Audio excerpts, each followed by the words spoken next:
আজকে আমরা কোথায় যাচ্ছি? রওনা দিছি অটোতেই। দেখো আজকে দেখো কত সুন্দর এই কেক। হ্যালো গাইস, কে কোথায় আছো? সবাই ভালো আছো? আমিও ভালো আছি। আসসালামু আলাইকুম। দেখো আমরা আজকে এক জায়গায় বেড়াইতে যাচ্ছি, কিন্তু সেই জায়গায় যাইয়ে আমার রান্না করা লাগবে, রান্না করে খাওয়া লাগবে। তো যাওয়ার পথে অনেক সুন্দর লাগতেছে, অনেক বড় একটা মাটির রাস্তা, ইটলাচা রাস্তা, গ্রামের পথ। গ্রামের পথে হাঁটতে অনেক ভালো লাগে। অনেক দিন বাইরেই না কোনো জায়গায়, কারণ এই যে আমার বোনের বাড়ি যাচ্ছে, ছোটো বোনের বাড়ি। সে কচ্ছে যে আমি ঘর ভাঙবো, এখন তোরা একটু আয় আয়। সে সবাই মিলে এক জায়গায় বসে ডাইল ভাত খাই দুইটা, কিন্তু ডাইল ভাত তো রাঁধতে দেবে না।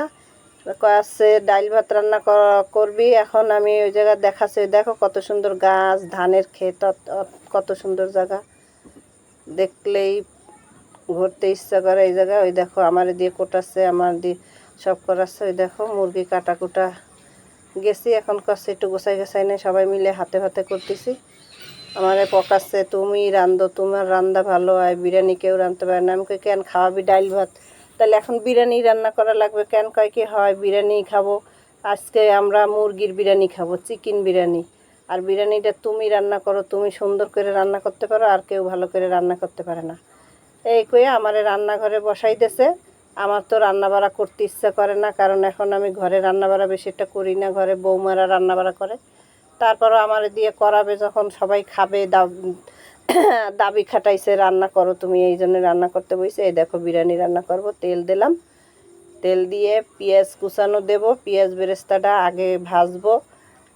চুলায় জাল, এদিকে ধুমা, ওইদিকে সবাই করছে একটু নাস্তা খাইয়ে যাও, নাস্তা খাইয়ে যাও। ওইদিকে ওই পেঁয়াজ দিয়ে, যে দেখো পেঁয়াজ বেরেস্তা হয়ে গেল, পেঁয়াজ ভাজাটা উঠাই থুইছি। আর ওই যে আলু ভাজ দিছি। আগে তো বিরিয়ানির ভিতরে মানুষে জাফরং দিত, তারপরে উপরে তেল ছিটাই দিত, দিলে অনেক কিছুই দেওয়া লাগে। আর আমাকে তো নিজেরা খাবো, অত কিছু তো দেবো না। কাজু বাদাম, তারপরে অনেক কিছুই দেয়, কিন্তু অত কিছু আমরা দেবো না, নিজেরা খাবো। সামান্য কিছু দিয়ে বিরিয়ানি রান্না করব।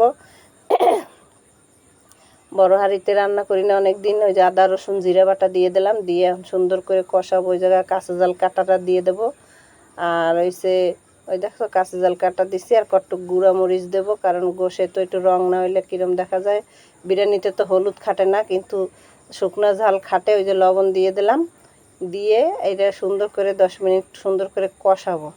কষাইয়ে ওর ভিতরে আবার ওই যে বিরিয়ানির প্যাকেটের মশলা, এই যে টক দই দিয়ে দিলাম, টক দই দিয়ে দিলাম। এটা দিয়ে সুন্দর করে মশলাটা কষাবো। কষাইয়ে ওর ভিতরে বিরিয়ানির প্যাকেটের মশলা দিয়ে দেবো। 2 প্যাকেট আনছে, 1 প্যাকেটের বেশি আগে দেবো, 1.5 প্যাকেট দিয়ে দেবো। দিয়ে এটারে 10 মিনিট সুন্দর করে কষাবো। মশলা যত কষাবা ততই সুন্দর স্বাদ হবে সব জিনিসে, খাইতেও ভালো লাগবে, দেখতেও ভালো লাগবে। বিরিয়ানির প্যাকেটের মশলা টশলা, দই, টক দই টই সব দিয়ে দিলাম। দিয়ে ওই জায়গাটা সুন্দর করে কষাবো। এখন ওর ভিতরে মুরগিটা ভালো করে লাল লাল করবো। তেল উঠে গেছে মশলার, ওই যে দেখো এত সুন্দর কষানো হয়ে গেছে, তেল জাইগে গেছে। এখন ওর ভিতরে ওই গোশটা দিয়ে দেবো, চিকেনটা দিয়ে সুন্দর করে শুকনো শুকনো করে কষাবো। কষাইয়ে ওই দেখো চিকেন দেওয়া হয়ে গেল, চিকেনটা কষাইয়ে তারপরে কষানো হয়ে গেলে তারপরে ওর ভিতরে চাল দেব। পোলাওর চালটা ধুয়ে ওই পাশে রেখে দিয়েছে, চালটা দেব। আর বড় হাঁড়িতে রান্দা, কাঠের রান্দা, ওই দেখো ভাত চাল দেওয়াটা দেখাইতে পারি নাই, কাইটে গেছে। ওই দেখো পেঁয়াজ বেরেস্তা দেব, আর একটু প্যাকেটে বিরিয়ানির মশলা অল্প একটু রাখছি, সেইটা উপর দিয়ে দেব। দিয়ে সুন্দর করে দমে আটকাই দেব। 10 মিনিট দমে থাকবে, কারণ ভাত অনেক শক্ত। অল্প পানি দিছি। এখন ওই যে পেঁয়াজ বেরেস্তা, তারপরে একটু বিরিয়ানির মশলা অল্প দিয়ে দিছি, দিয়ে আর মাঝে যে চাল দিছি, পানি দিছি, ওগুলো আর ভিডিও করছিলাম, কিন্তু ওই ভিডিওটা সেভ হয় নাই, কাইটে গেছে। ওই দেখো দমে দিছি। এখন ওই যে ভাতের পানি টাইনে গেছে না, আগুনটা উপরে উঠাই দিয়ে ইট দিয়ে চাপা দেবো 10 মিনিট, তারপরে উঠাবো হাঁড়ি।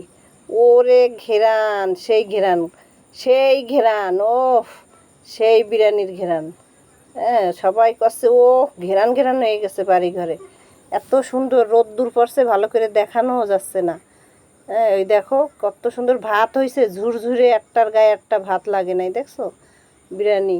আর আলুটা এত সুন্দর নরম হয়েছে, আলুটা এখন একটু ভাঙিয়ে দেখান লাগবে। ওই দেখো বিরিয়ানি, সবাই করছে কি দেখছো? ওই দেখো চারিপাশের অবস্থা, পানি এখন একটু টানছে। আর এই বড় হাঁড়িতে রান্দার মতন যে কয়জন আইছে কেউই পারবে না। আমার ঠেলাঠেলি আলু এত সুন্দর গলে গেছে, একদম আউলেই গেছে আলু। গোশত সব কমপ্লিট, এখন সবাই খাইতে বসবে। এখন আমি বলতেছি আমি বাড়তে পারবো না, তোমরা যে যারটা বাইরে খাও। ভালো থাকো, সুস্থ থাকো। আসসালামু আলাইকুম। এই পর্যন্ত।